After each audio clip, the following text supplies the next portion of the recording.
tak gentar dilaporkan Roy Suryo. Datangi Polda Metro Jaya, Rismon membawa serta buku barunya yang berjudul Monografi Otentifikasi Ijazah Jokowi. Rismon menyebut menggunakan perbandingan foto Jokowi di ijazah dengan foto saat Jokowi menjadi presiden dan cocok.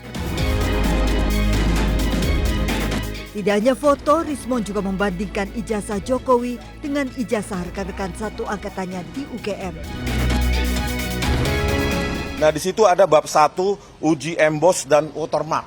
Di sini saya buktikan bahwa bukan hanya pada ijazah Pak Joko Widodo yang di-upload oleh Dian Sandi Utama yang ada emboss dan terdeteksi emboss dan watermark, tetapi rekan-rekan satu angkatannya pun Sri Murti Ningsi, Hardianto, ya kan, Pronojiwo, bahkan Bambang, ijazah Bambang yang dipakai sebagai dipakai di persidangan CLS Solo juga memiliki itu emboss dan watermark. Jadi confirm ketika kita melakukan sejumlah metode, maka kita perbandingkan juga dengan sejumlah data masukan. Rismon meminta Roy Suryo CS menanggapi semua bukti dengan cara ilmiah melalui buku. Rencananya buku monografi otentifikasi ijazah Jokowi ini akan disebarkan ke perpustakaan-perpustakaan. Dari Jakarta, tim liputan iNews melaporkan. Sudah tapi belum. Itu sudah tapi belum tuh yang tembok ratapan itu bisa kita tangkap dan kita LP kan, ya. Maka nanti kita akan sampaikan beberapa hal. Ya. Terima kasih, Mas. Saya ijazah Jokowi dipakai untuk persyaratan menjadi presiden di tahun 2014. Lecumanan sudah masuk dalam LP. Nah, apa yang di LP kan? Makanya kami menyesuaikan dengan, silakan Mas. Dengan apa yang sudah kami janjikan kemarin. Nih, Lecumanan memang berkali-kali orang ini, ya. Dulu juga ikut dalam hoax. Katanya ada uang sekian miliar diterima saya.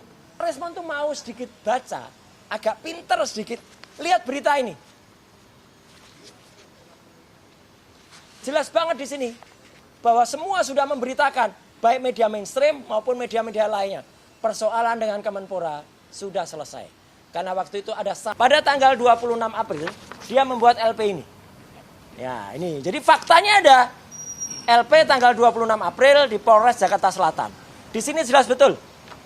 Dia itu melaporkan dengan korban yang namanya Peradi Bersatu. Lah Peradi Bersatu itu apa? Korban. Korban apa? Ini organisasi, nggak punya perasaan, ya. Organisasi kok punya perasaan? Nggak ada. Jadi kita nggak hanya berjanji, tapi kita memberi bukti. Karena hukum itu harus tidak boleh hanya tajam ke bawah, termul ke atas, ya, gitu ya. Jadi semuanya harus tajam. Nah, laporan yang kedua itu adalah untuk orang yang mengaku bernama Dr. Eng, Rismon Hasilan Sianipar M. Eng, ya. Harus begitu cara ngucapinya, karena doktornya palsu, ya. Makanya di sini nggak kami tulis dokternya, nanti kami.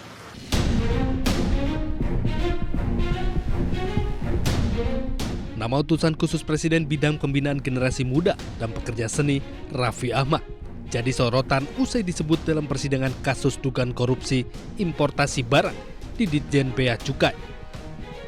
Raffi Ahmad pun menggandeng pengacara Hotman Paris Hutapea untuk memberikan pendampingan hukum dan meluruskan berbagai informasi yang beredar.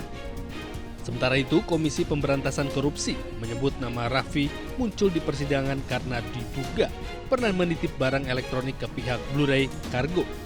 Namun KPK belum mengembangkan hal tersebut dalam penyidikan perkara bea cukai tersebut. Nama Raffi Ahmad mencuat dalam persidangan di Pengadilan Tipikor. Jaksa KPK menggali keterangan sejumlah saksi terkait aktivitas pengiriman barang dari Amerika Serikat ke Indonesia melalui jaringan Blu-ray Kargo. Dari Jakarta, tim liputan iNews melaporkan. Ya, saya mohon perkenan rapat ini kita nyatakan terbuka untuk umum. Pemerintah dan DPR RI menyepakati bahwa anggota Polri aktif tetap dapat menduduki jabatan di luar institusi kepolisian. Selain jabatan yang berkaitan langsung dengan fungsi kepolisian, anggota Polri juga ditempatkan di kementerian atau lembaga atau permintaan instansi terkait. Selain itu, substansi penting yang disepakati dalam revisi Undang-Undang Polri adalah perubahan batas usia pensiun anggota kepolisian. Dalam aturan baru, Tamtama dan Bintara memiliki batas usia pensiun paling tinggi 59 tahun. Sementara perwira pertama, perwira menengah, dan perwira tinggi memiliki batas usia pensiun paling tinggi 60 tahun. Adapun bagi perwira tinggi, bintang 4, usia pensiun ditetapkan paling tinggi 60 tahun dan dapat diperpanjang selama 1 tahun sesuai kebutuhan yang ditetapkan berdasarkan kebutuhan Presiden. Sementara dalam aturan sebelumnya, seluruh anggota Polri memiliki batas usia pensiun paling tinggi 58 tahun tanpa membedakan jenjang kepangkatan.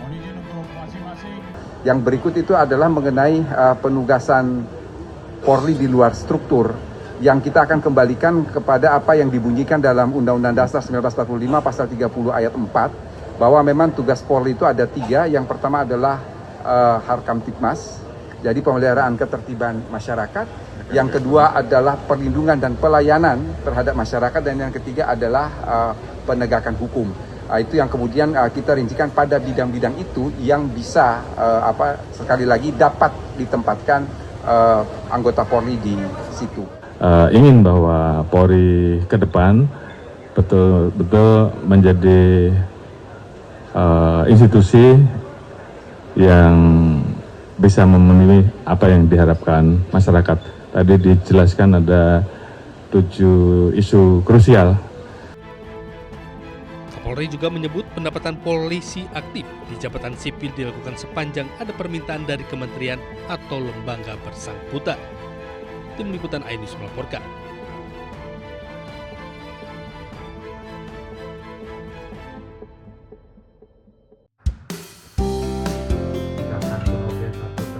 Sebuah video menampilkan prosesi pernikahan di Kuningan, Jawa Barat menghebohkan jagat maya.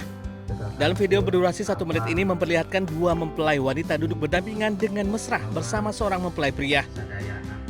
Tak hanya itu, keterangan bertuliskan kado pernikahan berupa istri kedua membuat warganet menyerbu kolom komentar. Allah anu maha ngatur makhluknya.